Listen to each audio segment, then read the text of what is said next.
Todos meus amados irmãos, com a santa paz do Senhor Jesus. Amém. Irmãos, vamos levar Deus em oração.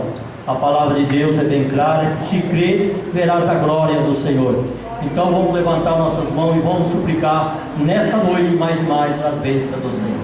Senhor Jesus, ó Pai bondoso, neste momento, ó Pai, graça te damos, Senhor, ó Senhor, por estar aqui na tua presença, meu Deus, para junto, ó Pai, glorificar e bendizer o teu nome maravilhoso, o teu nome, Senhor, que é merecedor de toda honra e de toda glória.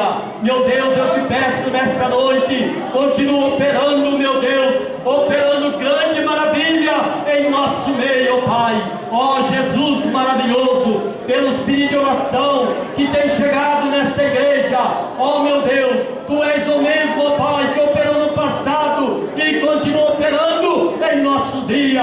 Meu Deus, vai queimando todo mal, vai derrotando todo mal, Senhor, todo mal caindo por terra e o teu nome sendo glorificado. Meu Deus, também abençoa agora o nosso irmão que vai trazer a tua palavra nesta noite, ó Pai, usando o teu vaso, ó Pai, com teu poder, com tua graça, é que eu te peço essas bênçãos e te agradeço por tudo, meu Deus. Amém, Jesus. Amém. Meus queridos irmãos, abramos as nossas Bíblias na carta que Paulo escreve aos Romanos, capítulo de número 5. Carta de Paulo aos Romanos, capítulo de número 5, que fala acerca da justificação pela fé, paz com Deus.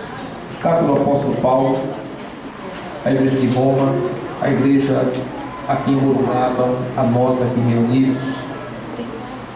Capítulo de número 5, vou ler do versículo de número 1 ao versículo de número 11. Peço que os irmãos acompanhem.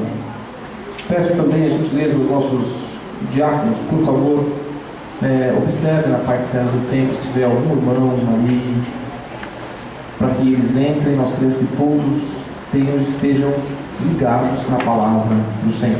Diz assim: sendo, pois, justificados pela fé, temos paz com Deus por nosso Senhor Jesus Cristo, pelo qual também temos entrada pela fé a esta graça, na qual estamos firmes e nos gloriamos na esperança da glória de Deus. E não somente isso, mas também nos gloriamos nas tribulações, sabendo que a tribulação produz paciência, e a paciência a experiência, e a experiência a esperança, e a esperança não traz confusão, porquanto o amor de Deus está derramado em nosso coração pelo Espírito Santo que nos foi dado. Porque Cristo, estando nós ainda fracos, morreu a seu tempo pelos ímpios, porque apenas alguém morrerá por um justo, pois poderá ser que pelo bom alguém ouse morrer. Mas Deus prova o seu amor para conosco, em que Cristo morreu por nós, sendo nós ainda pecadores. Logo, muito mais agora, sendo justificados pelo seu sangue, seremos por ele salvos da ira. Porque se nós, sendo inimigos, fomos reconciliados com Deus pela morte do seu Filho, muito mais, estando já reconciliados, seremos salvos pela sua vida. Verso de número 11: e não somente isso, mas também nos gloriamos em Deus por nosso Senhor Jesus Cristo, pelo qual agora alcançamos a reconciliação. Amém, meus queridos? Podem assentar em nome do Senhor Jesus. Meus queridos, Paulo, quando escreve esta carta aos nossos irmãos, ele estava referindo-se a alguns acontecimentos na história do ser humano e no seu relacionamento com Deus. Para nós entendermos o que Paulo estava dizendo aqui, o que Paulo estava querendo falar acerca de reconciliação, de morrer por amigo, morrer por inimigo, de ser separado, agora juntado, aqui, isso que reconciliação quer dizer, é interessante e importante para nós entendermos por que Paulo estava dizendo isso. Nós vamos voltar lá no livro do Gênesis, o primeiro livro da Bíblia, o princípio, quando Deus cria todas as coisas. A Bíblia nos diz que o Senhor, nos 6 dias, Ele cria todas as coisas pelo poder da sua palavra. Ele cria a água, Ele cria a terra, Ele cria as plantas, Ele cria os animais, Ele cria os animais marinhos, Deus cria todas as coisas, cria os astros e forma-se então todo o sistema. Mas, quando Deus finaliza toda essa criação, Ele coroa essa criação com uma criatura chamada de homem. E quando ele faz o homem, nós entendemos isso muito bem, conhecemos, as nossas crianças conhecem isso, essa história, nós conhecemos essa história. E quando Deus ele cria tudo, e por fim ele coroa essa criação com uma criatura chamada homem. Mas a criatura chamada homem, Deus não a cria de uma forma qualquer. A Bíblia nos fala que Deus para tudo e fala: agora vamos fazer o homem. E não vamos fazer simplesmente por fazer, nós vamos fazê-lo à nossa imagem e à nossa semelhança. E a Bíblia diz que Deus, após confeccionar o homem, ele sopra no homem o fôlego de vida, e o homem passa então a ter vida. E isso diferenciou o homem de todos os outros animais. O homem então passou a ser conhecido, e é o homem, a criatura chamada um ser racional, uma criatura que pensa, uma criatura que age, uma criatura que tem impulsos, mas controla os seus impulsos, uma criatura que tem raciocínio, uma criatura gregária que depende dos outros para viver, uma criatura que tem senso de bom e de ruim, sabe separar as coisas. Então Deus cria, colocando nessa criatura esse diferencial, soprando em sua narina, colocando um pouco da própria essência de Deus, dizendo: no homem tem um pouco de mim, no homem tem um pouco da minha presença, no homem eu assoprei, no homem eu coloquei algo diferente. E isso que Deus coloca no homem faz com que haja um elo muito maior do que com os outros animais, entre o homem e Deus. E a Bíblia nos diz que todos os dias, no romper da tarde, no final do dia, Deus ia até o jardim do Éden para conversar com o homem. Havia ali a comunhão perfeita, havia ali o elo perfeito entre Deus e o homem. Deus falava com o homem falava com Deus. Havia ali uma necessidade, uma carência entre o homem que falava com o Senhor todos os dias, e aquele desejo era suprido quando Deus falava com o homem. Isso se chama comunhão. A comunhão entre Deus e o homem era voraz, era verdadeira, e não havia nada que impedia o homem de falar com Deus. Era todos os dias dessa forma. Para começar o dia, começava o tempo, começava o dia seguinte, finalizando o dia, lá estava Deus para falar com o homem. E ali eu quero entender que naquele momento, quando Deus falava com o homem, uma conjectura minha, a Bíblia não nos traz essas informações com detalhe, mas eu entendo que quando Deus ia falar com Adão, ali Adão começava a elogiar a Deus, a adorar ao Senhor, prestando um culto a Deus, falando: Senhor, o Senhor fez os animais, eu dei um nome para eles, mas eles são muito bonitos. Senhor, louvado seja o teu nome, porque tudo tu fizeste pelo poder da tua palavra, e há uma perfeição, há uma harmonia, uma coinonia que entra no Éden, que não tem como explicar. Então, esse momento em que Deus falava com o homem, era o momento em que o homem estava ali prestando o seu culto ao Senhor nosso Deus. Mas acontece um evento que causa uma ruptura nesse relacionamento entre Deus e o homem. Deus colocou o homem ali, e como ser inteligente, Deus deu alguns limites para o homem. Meus queridos, a nossa vida, ela possui limites. Todos nós temos limites. Existe um momento na sua vida que você deve parar. Existe um momento na sua vida que você não pode avançar. Todos nós temos limites em nossas vidas. Todos nós temos limites em nossas vidas. E Deus estabelece para o homem ali: vocês vão comer de tudo, vocês podem participar de tudo, mas a árvore da ciência, do bem e do mal, dessas vocês não vão comer, porque o dia que vocês comerem, vocês vão morrer. Então vem a serpente, apresenta-se a Eva, induz a Eva, colocando o pecado original no coração de Eva. Algumas pessoas questionam qual foi o pecado. Foi a desobediência? Foi comer o fruto? E alguns dizem que era uma maçã. Aí a Bíblia diz que foi uma maçã, a literatura, né? Dizem que foi uma maçã, mas não tem nada a ver. Não nos fala que fruta que era. Podia ser uma jaca, né? Dizem que a maçã era bonita, mas se fosse nordestino, queria que fosse um coco, né? Mas tinha ali uma fruta. O que chamou a atenção de Eva para comer aquele fruto foi a frase que a serpente usou para ela. Eva, você sabe por que você não pode comer esse fruto? E Eva responde: por quê? Sabe por que Deus não deixou você comer esse fruto? Porque o dia que você comer dele, você não vai precisar mais dele. Você vai ser igualzinho a ele. O dia que você comer desse fruto, Eva, você vai ser igualzinho a ele. Você não vai mais precisar dele. Brota-se então no coração de Eva o desejo de ser independente de Deus. Aí está o problema. Aí está o princípio da queda do homem. Ele quis ser independente de Deus.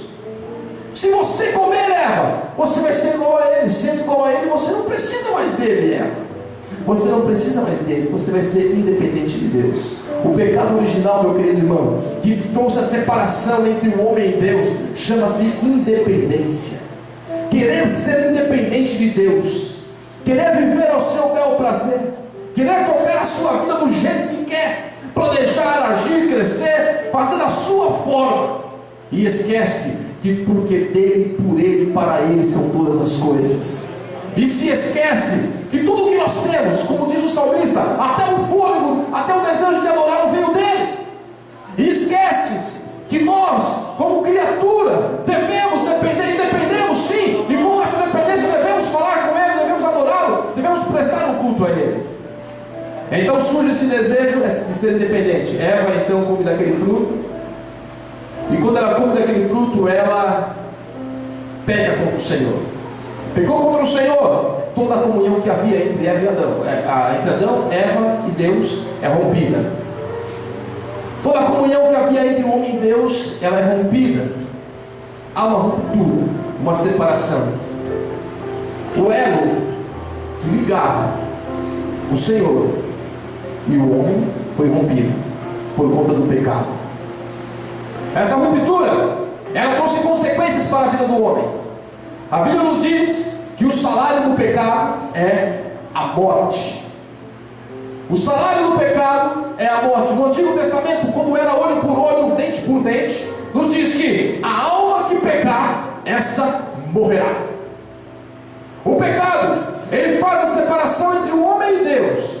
E essa separação traz consequências drásticas na vida do homem. Certa feita me perguntaram o seguinte: pastor, se Deus existe mesmo, por que tem tantas pessoas que nascem, ou algumas que nem nascem?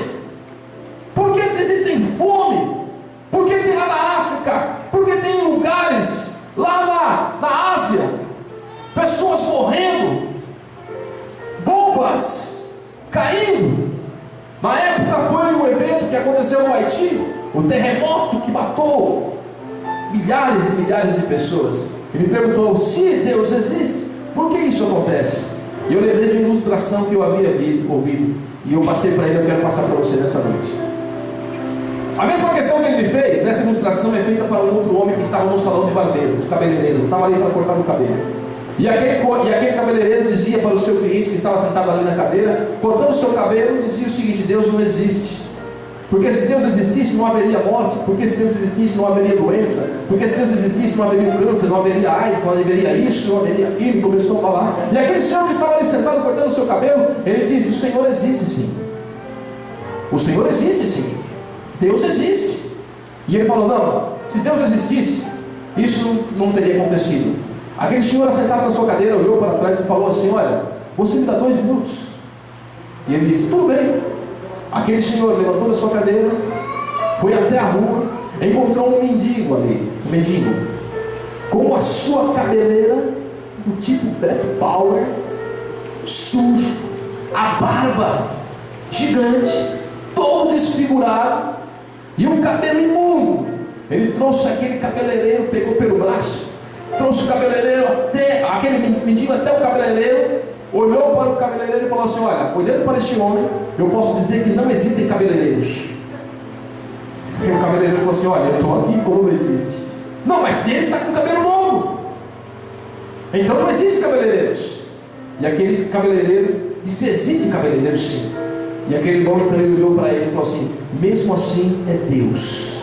Sabe por que ele não está diferente? O cabeleireiro falou: porque ele não vem até mim. Se ele vier até mim, eu corto o cabelo dele. deixo ele bonito, faço a barba, dou um banho de loja, e ele vai ficar bonito, bem diferente.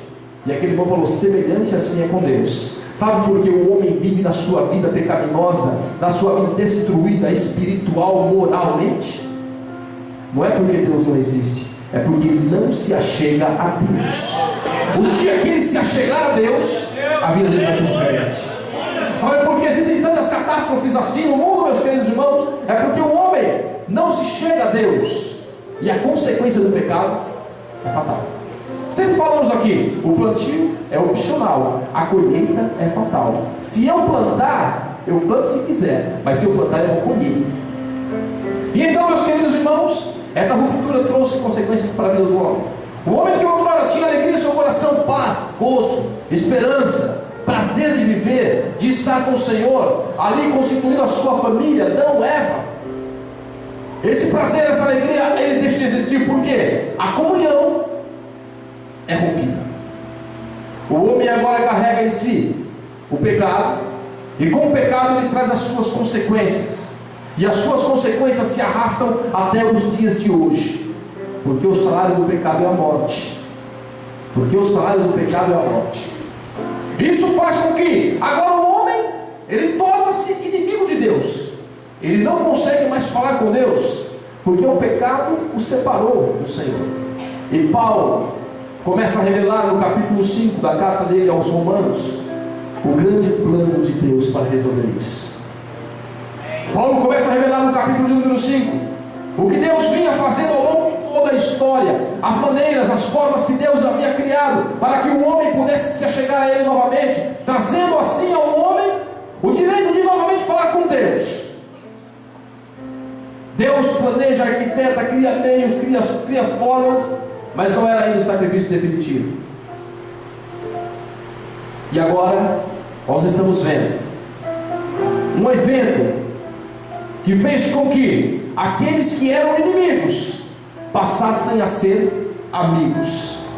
Se pegássemos aqui o Jason, ele está daquele lado e eu estou aqui, eu virar as costas para o Jason, eu não poderia vê-lo com os seus braços querendo me abraçar, ou vice-versa, até que alguém viesse aqui e falasse: pastor Ronaldo, o Jason está querendo te dar um abraço.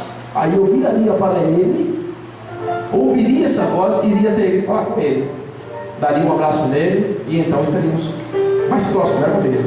Funcionaria assim. Virarmos as nossas costas para Deus por conta dos nossos pecados. Mas Jesus Cristo, Ele veio, pegou em nossas mãos, através do seu sacrifício. O pecado não poderia chegar até Deus. Cristo, pelo seu sangue, purifica-nos do pecado, leva-nos até Deus, e agora nos reconcilia com Deus, e nos faz novamente amigos do Senhor. Aí Paulo diz: olha, isso poderia ser feito por alguém que é bom. Alguém poderia fazer isso? Alguém poderia dar a sua vida para fazer essa reconciliação por alguém que é bom? Alguém poderia fazer isso, mas por alguém que é ruim? Paulo nos diz isso, porque apenas alguém morrerá por justo, pois poderá ser que pelo bom alguém ouse morrer. Versículo de número 8: mas Deus, Ele prova o seu amor por nós. Mas Deus, Ele prova o seu amor para conosco, em que Cristo morreu por nós, sendo nós ainda pecadores, porque Ele nos amou primeiro, e depois nós os amamos. Porque Ele nos chamou primeiro, e depois nós fomos até Ele. Meu querido, você está aqui nessa noite, nós estamos aqui nessa noite, não é porque você se esforçou para buscar a Cristo, não. É porque primeiro Cristo morreu por você e te amou.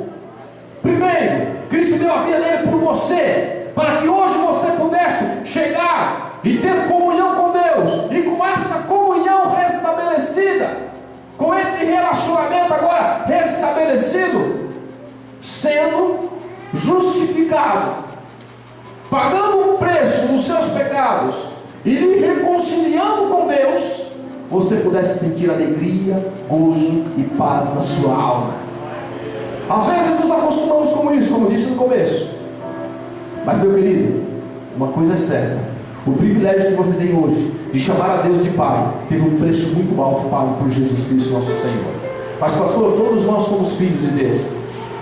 Cuidado. Jesus falou: olha, vão, pregue o Evangelho a toda criatura. Aquele que for crer e for batizado será salvo. João diz que Deus, no princípio era o verbo era Deus, o verbo estava com Deus, ele se fez carne, habitou entre nós, veio a essa terra, e continua dizendo, na frente ele diz: mas todos aqueles que veio para os seus, mas os seus o rejeitaram, mas todos aqueles que o aceitou, foi-lhes dado o direito de serem chamados filhos de Deus. Mas todos aqueles que o aceitou, a condição para ser filho de Deus, foi-lhes dado o direito de serem chamados filhos de Deus por adoção. Entenda, filho é aquele que aceita, e a Bíblia é muito clara: quando filhos, temos direito à herança. Quando filhos, temos direito a aceitar a mesa do Pai.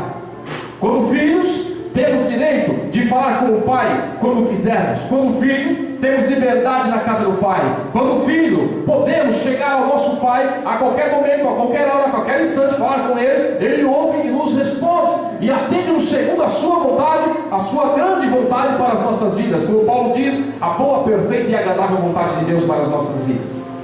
Quando filho,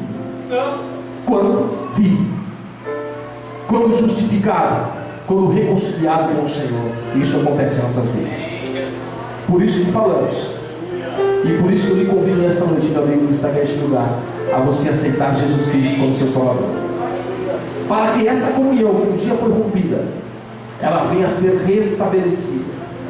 Para que essa comunhão que um dia fora rompida, venha a ser restabelecida, e com ela, e com essa reconciliação, venha a ser colocado na sua vida paz, Matias, alegria, gozo e comunhão. Meu querido, em nome do Senhor Jesus, eu quero pedir para a igreja estar em pé nesta hora. Vamos parar para a gente.